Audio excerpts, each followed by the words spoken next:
Hey guys, welcome back. Today I'm going to talk about another self-reliant tip. Another tip to make sure you have food at a later date. And a money-saving tip.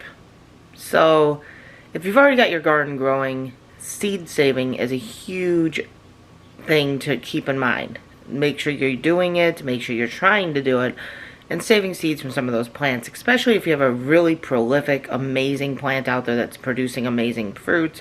You want to try to keep that lineage going.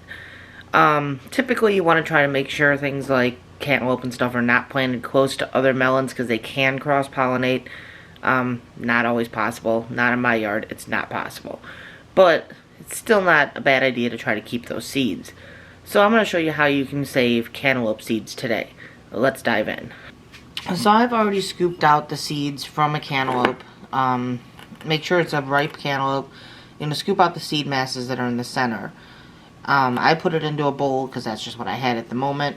But you're really going to put it into a mason jar. So we're going to go ahead and transfer those seeds over to the mason jar. It's got the meat and everything still on there. That's fine. Just throw them into the mason jar.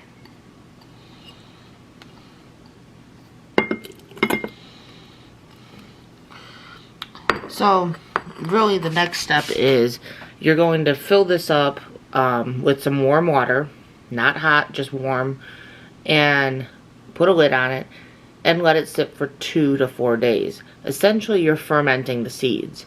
The good seeds are going to sink, the bad seeds are going to float. So after your 2 to 4 days, you can separate your good and your bad seeds out. That way you're not storing bad seeds that are not going to produce for you in the long run of things. So we're going to go ahead and we're going to fill this with warm water. Also make sure you're stirring this like every day while it's doing this ferment. So we're going to fill it up with warm water and put a lid on it and let it sit and start its fermentation process. Okay, so whether it be 2 days or 4 days, you've stirred this the last 2 days every day and you've let it sit. You're going to strain this top layer off and the water and just get your viable seeds that are at the bottom. Again, your viable seeds are going to sink, your bad seeds are going to float. As you can see when you look in here, there are a couple floaters along with all the pulp, and then there are a lot of viable seeds sitting at the bottom. So we're going to straighten that off, and then you're just going to set that on a paper towel or parchment paper and let them dry. Make sure they are thoroughly dried before storage. And then you can plant them next year. Make sure they're thoroughly dried. Store them in like an envelope so that they don't have light hitting them. And store them away until you're ready to plant next year. Hope you guys learned a little something. Keep saving those seeds. Keep working on being self-reliant.